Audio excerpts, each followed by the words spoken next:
welcome back, La Sportiva Radio. It was great to hear from Francesco about the race win and just kind of his battle in the race as well, and the mental side of it. And we're going to go into that in a bit more detail. We're here with our next guest, Michele Evangelisti, which we will attempt to do in Italian. You and me. In fact, don't change the volume. Maybe throw on the automatic closed captioning, and we'll see how that's working with how AI has gone in the last 6 months with that. Don't worry too much if you're an Italian school teacher and you teach the Italian grammar portion. We're going to do our best. Exactly. So, grazie Michele, Sì, benvenuto qua grazie. con noi. No, forse partiamo con la tua storia con Lavaredo Ultra Trail qui a Cortina, perché c'è una storia abbastanza lunga, no? Quante volte sei stato qua? Questa è l'11ª volta, undicesimo anno di fila consecutivo, anche nell'anno purtroppo di Covid. Sì. Ero uno degli invitati, uno dei 10 infatti invitati. voglio chiederti dopo, perché c'era quante persone nell'anno lì? Sì, 10, sì. solo 10. So Michele was just telling us he's run the 120k 11 times, consecutive times, including the COVID year, of which he was one of 10 participants that day. So that's not. There's probably less people out there just on an average Wednesday than 10 persons. Keeping their distance. Ma secondo te c'è un'altra atleta che ha fatto più loot di te? Non so, io mi sono perso le prime 4-5 edizioni e poi, non so, forse, non so se qualcuno ne ha fatte tutte, Sì. però ho cercato, il mio obiettivo è stare sempre con una media sotto 20 ore. Okay. Assolutamente, è un bel aggettivo. Wow.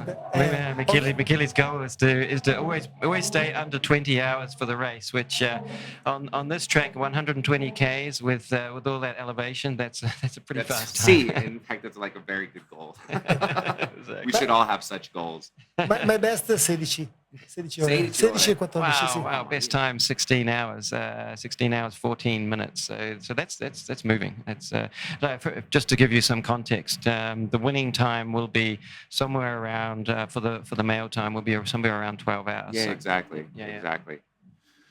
E tu sei anche un allenatore, un coach con Onelex, il tuo associazione? Sì, ho un'associazione e una società che si chiama Okay. Onelex, perché penso che tutti hanno la possibilità di correre, no? Basta 2 gambe. È vero, è universale. Sì, sono un istruttore FIDAL e sono una guida di media montagna, perché ora il livello degli atleti è alto, quindi faccio trail camp, in giro anche su percorsi delle gare come Cortina, piuttosto che circuito UTMB, e le persone vogliono vedere, vogliono conoscere, vogliono fare il viaggio prima della gara, chi a volte dopo la gara, per riviverlo. Certo. Ti vedi tanta gente che vogliono partecipare nel camp perché sono iscritto per una gara di Lavaredo? Sì, ho persone che fanno i camp perché il loro sogno è finire quella gara e quindi si preparano prima e vogliono conoscere i dettagli. Dov'è quel sasso? Dov'è quel ruscello da attraversare? Dov'è quella salita? Tutto. Non c'è un'altra persona che conosco sapere i segreti di questo trail di te, secondo me. Io dico che i sassi a volte mi salutano. Exactly. Michele was saying that he knows the rocks on the trail here well enough that they say hi to him as he passes. They wave as he runs past. So Michele here runs training camps, especially for preparation for events like this, and it's great to hear that so many people want to prepare well for an event like this.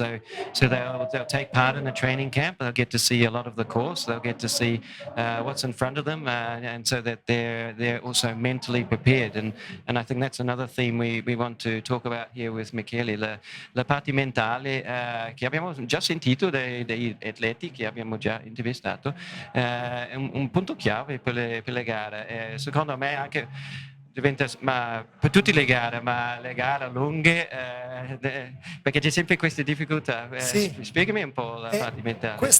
In questa gara in particolare la parte mentale è importante perché la musica, la partenza da Corsa Italia ha creato un'aspettativa che vedo le persone tremare, piangere quando sentono l'ecstasy Ma è dell'oro. molto emozionante. Sì, L'ultimo sì. anno era la mia prima e stare qui alle 11 nella notte e con questa musica, i tifosi, l'energia che arrivano, immagino che se stai sul starting line. È così, ma dico, ho tanti atleti che fanno dalla 10 alla 120.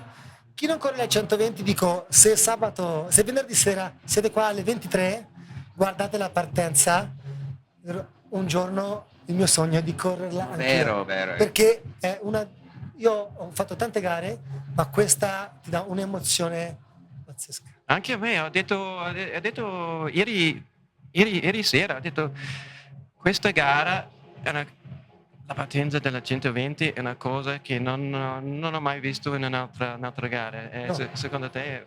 È così. Ma È così. dai, c'è persone sulle balcone. Sì, la festa, e poi secondo me è molto legata anche alla musica, no? Sì. È un compositore italiano, l'ecstasy dell'oro, no? L'ecstasy, questo L'ecstasy dell'oro. l'oro The è, ecstasy of gold. sì, e secondo me l'oro e poi è l'ecstasy è il culmine quando arrivi sotto le 3 cime di Lavaredo, chi ha la fortuna di arrivare all'alba le vedi illuminate oro. No? Wow. Questa è una bella Wow. Yeah. descrizione. So we Gli just italiani sono molto. yeah, they do that well. They do that well. Poesia. Yeah. So Michele was just saying, we just mentioned the part, the mental approach to running, and he immediately he said the start here in Corso Italia for the 120 kilometers at 11 p.m. is something that really is unique, even in what we do in the running world. And some of the runners that he coaches who are not participating, he says, come down here and just check it out. They get a taste of that. They get a taste, 11 p.m. and then they turn around the next day and say, next year I'm gonna participate in the 120K because it really is special. And then he mentioned the song. What did you say? Ecstasy of Gold, or Yeah, an Italian composer, but it is a special song for the start of this race. Every year, the same song. If you come back more than once, It's one of the first things that you told me about when we first met each other, and you were kind of describing the event before I had come here. And you also mentioned that there was this special song that they play at the start of the 120, and that it just gets you so energized and pumped up. Exactly. And as the sun rises over the Tre Cime, that's the most famous mountains in the Dolomites that the runners run right past. As that sun rises, it's again the ecstasy wash of gold. and gold. That dolomite color, then with the sunlight on it, just changes to gold. Just one of the most wonderful things about being here in this UNESCO World Heritage Site. There's a reason why.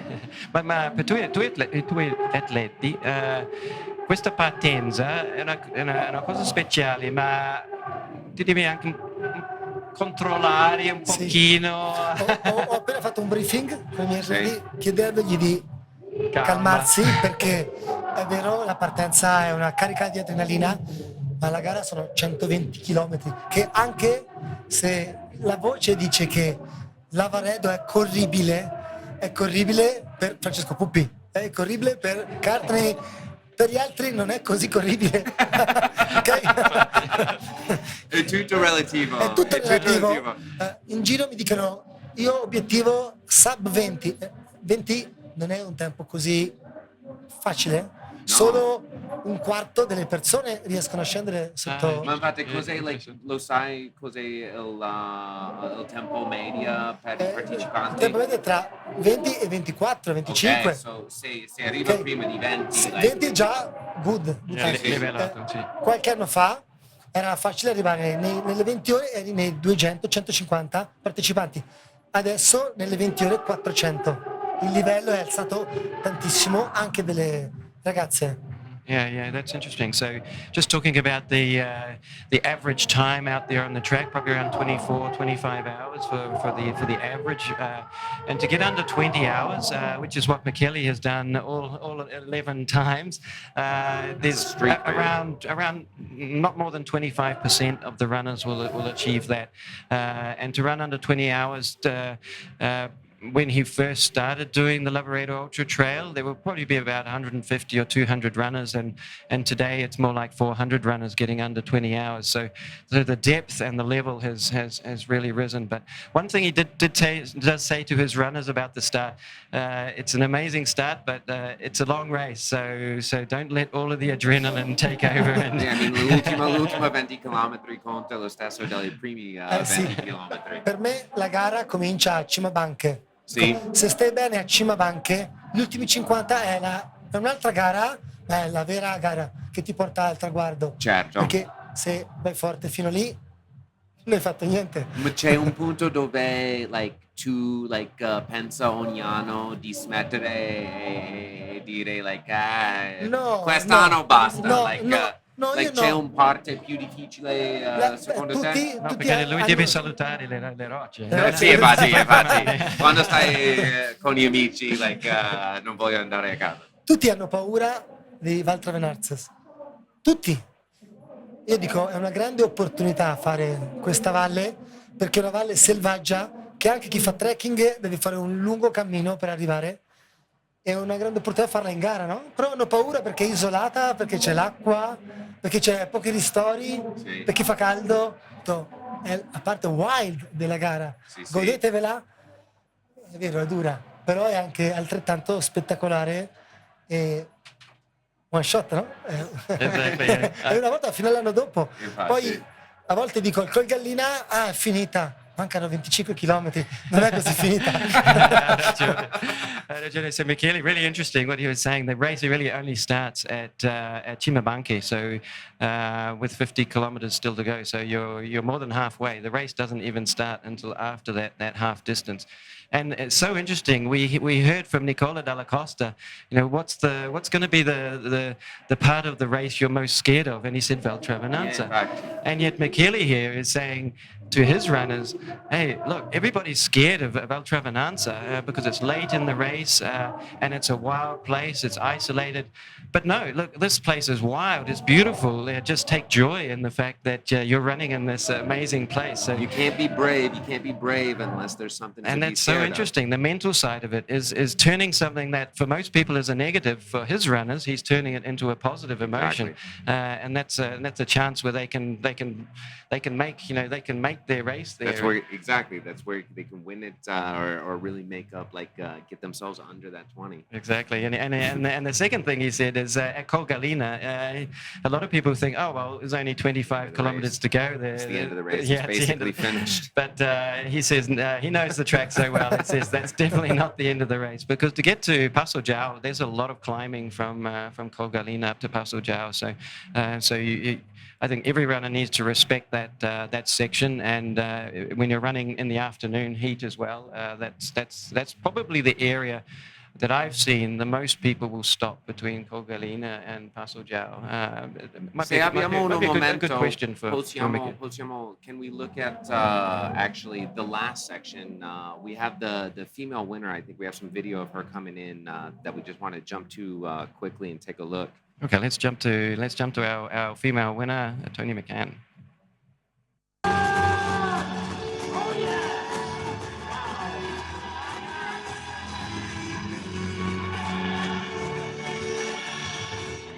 So 9 minutes inside the course record. Well done, Tony. What a champion.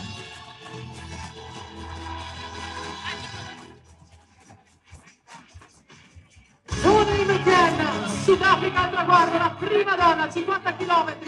Oh, beautiful, beautiful. And it means so much to her. You can see the emotion. And she's won a lot. I actually She's won a think lot. that we're going to be lucky enough. If you don't mind, say non è un problema, lei posso entrare.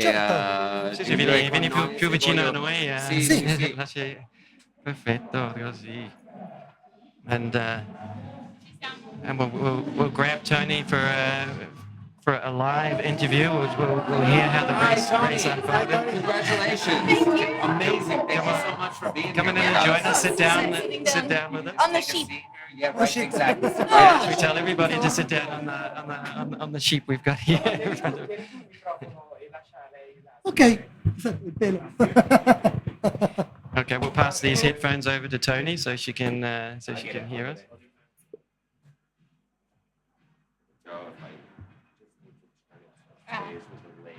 So our female winner today, and the first thing I want to actually check is did Tony little break setup you got the here. record today? Thank you.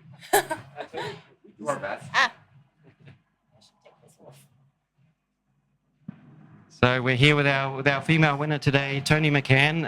It looked like a start to finish lead, and a really well controlled race. Firstly, from our side, sitting here in the box, congratulations! You did such a fantastic job. We had Marcha out on the course, sending us some video updates of your race as it unfolded, and it was super fun to see.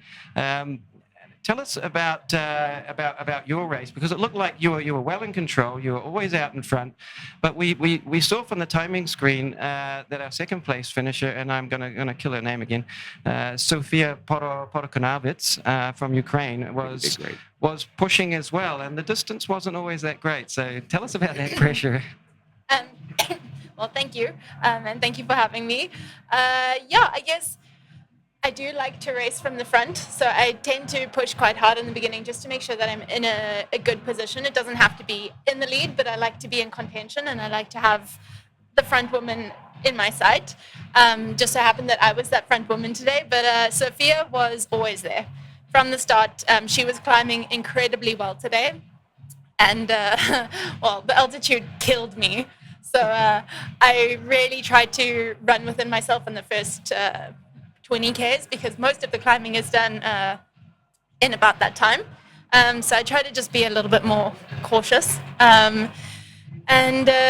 Sophia was right on my tail. She was really always there, and I knew that I was pulling away from her in the more runnable sections or the downhill. So I was okay with it, because I knew that at the end that there was this 10K long ass descent. That was brutal. And were you getting splits out there? You know, did you have crew out there helping you with that? Like, do you like to have splits back to the runners behind? Because some runners don't.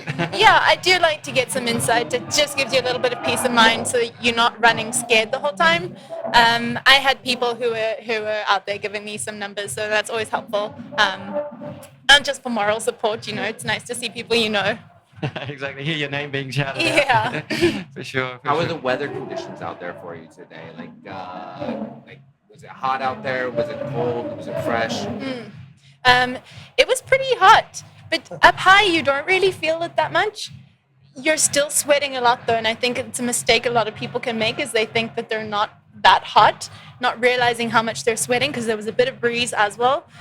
You look at my pack, it's just like, it's white, it's covered in salt. So I had planned for that, so luckily that wasn't an issue for me, and I kind of like the heat. So for me, that wasn't too much of an issue, but definitely something that could change the game for sure. I think a lot of people will suffer, especially some of the back runners. It's going to be hot up there no matter what time of day. Continue getting hotter as the day progresses. It certainly does, and that's a point that we touched on yesterday about hydration and fueling and how to so a very interesting slide from Stefano yesterday about the drop off in performance. Like if you think of yourself, perfectly hydrated as you're running along at 100%. When you start to feel thirsty, you're already at 90%, so you've lost kind of 10% of that performance. Do you have a strategy to manage your hydration, and just doing it by time? I need to drink a certain amount over time, or do you sort of do it more by feel? Well, my hydration strategy tends to start like the week before the race. Interesting. And it's really about, especially in these shorter races, I think you can get away with a little bit more loss, and saving weight and carrying 4 liters in water, it can make a difference in these shorter races.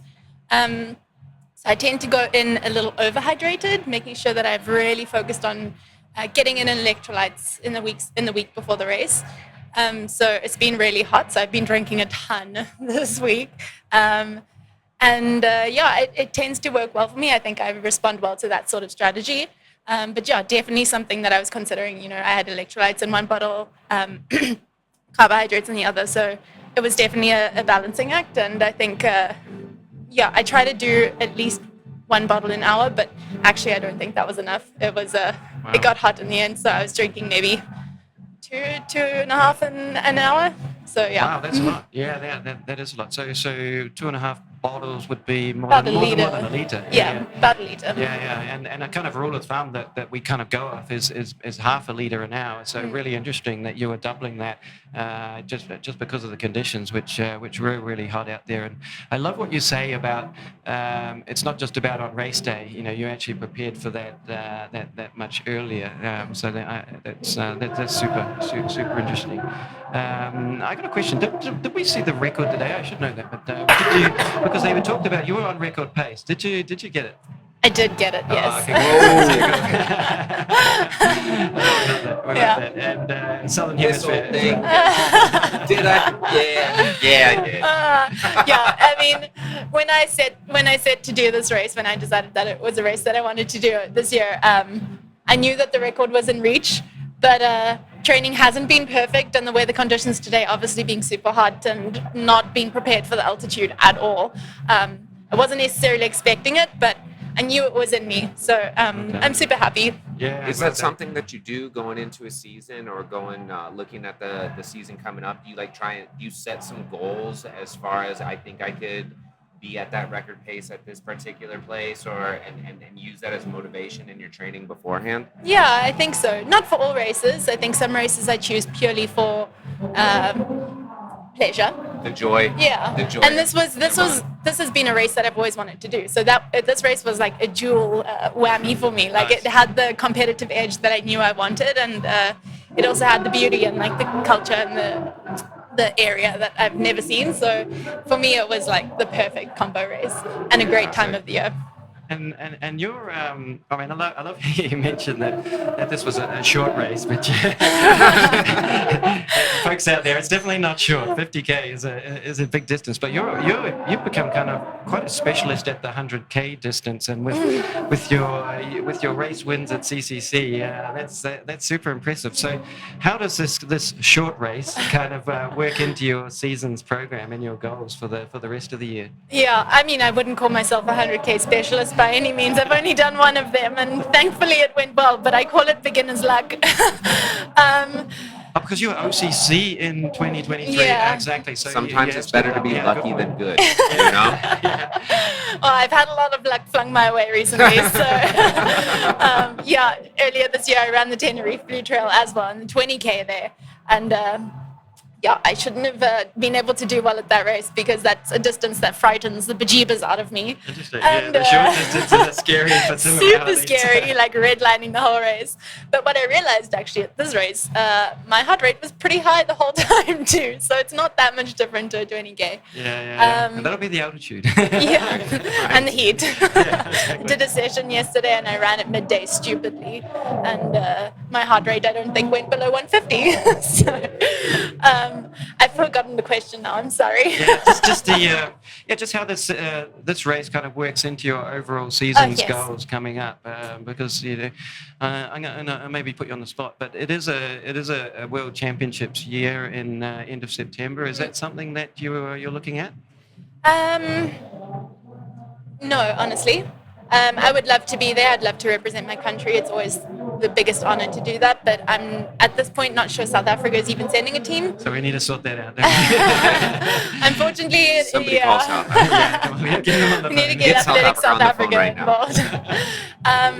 Obviously I'd love to be there, but no, the focus will be UTMB. And for me, UTMB is always an extremely exhausting week, emotionally, physically, all of it, the whole thing. I love it to bits, but it does take me about 2 months to recover from it. So generally I don't race after that, and World Champs is just way too soon after for me to be able to even consider the double. Yeah, like that, yeah. Especially because I'm going to be going back to CCC again, trying to see if I have that beginner's luck carries over to the second time. Sorry to say you're a specialist, because of course your OCC victories. I would say I'm more of a specialist in the 50K. Yeah, sure. And but we heard from Francesco Pupi that he's going to try the double. So Yeah, Oh, wow. yeah.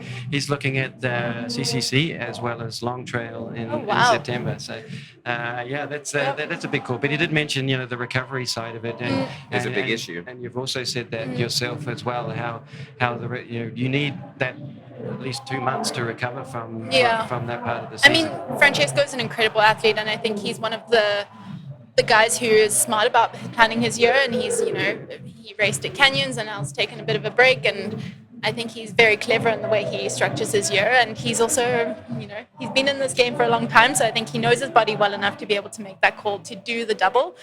I wouldn't recommend it for the average person to do like 100K and then the long trail at Worlds. I think that's also about 80K. So it's a big double.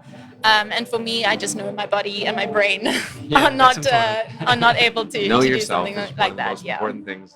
Yeah. Absolutely. Well, so should we let Tony kind of recover? And we said to Francesco, it's never the easiest thing when you just finish a race and then you have to stay still on the couch. It's almost like you want to keep the legs just a little bit moving, cramp up a little bit, get nice and tight. Yeah. No, it's actually quite nice in here. It might stay. Well, we do have air conditioning. Yeah. Exactly. We increased the budget from last year. We felt really good. We were watching the end of the 20K last night as that storm came through. Everybody else was taking the rain and the hail in their face, and we were just looking out the window. It's lovely in here. But we are going to ask you to do one more thing for us. We would love to have a photo with you. We're placing our photos on the back wall here, so all of our guests will have their photo on the Last Sportiva radio wall here, and we'll ask if you're happy to do that. Absolutely, with us. That sounds amazing. We'd love to have you. So congratulations today, new race record, fantastic result, and all the best for going CCC. forward in the season. Thank you so much. I really appreciate it. Been cool chatting.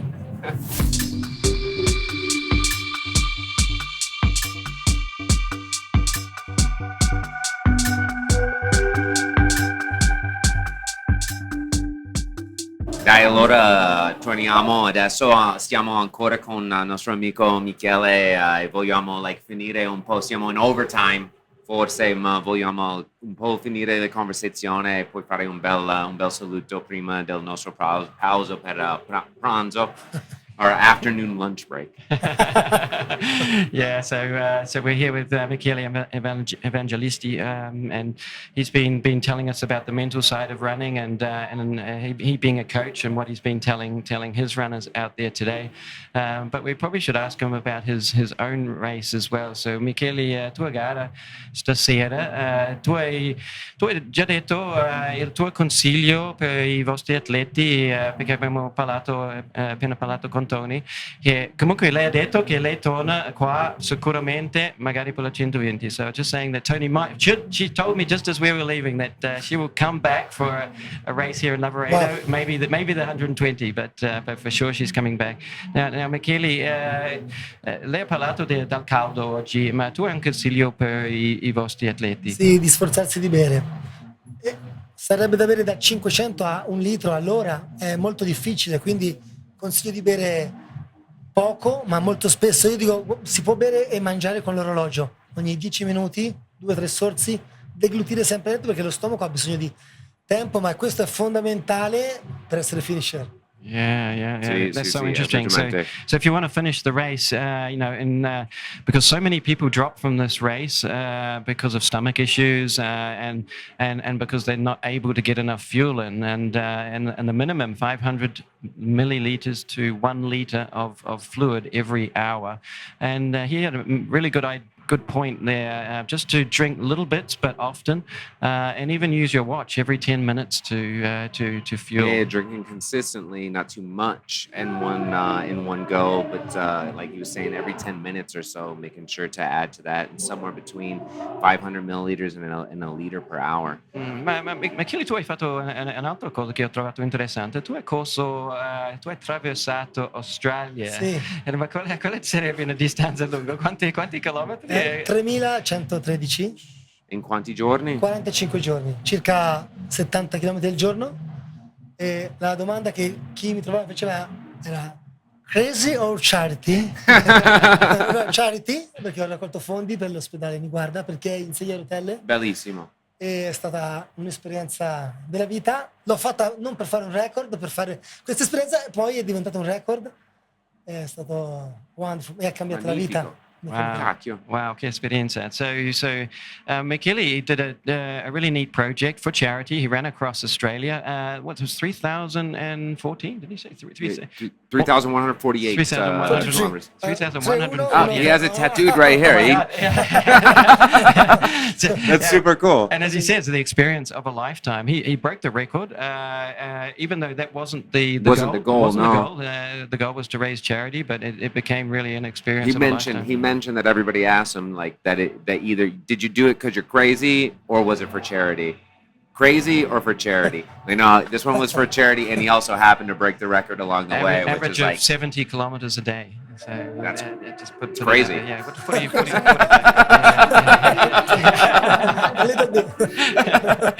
Oh, that's brilliant. Look, I think we need to wrap up the show for now. And but I would like to say a big thanks to Michele for joining us. Sì, grazie mille, Grazie a Michele. voi. And a grande in bocca al lupo per stasera. Sì, So- assolutamente. E poi magari ci vediamo per la 12ª.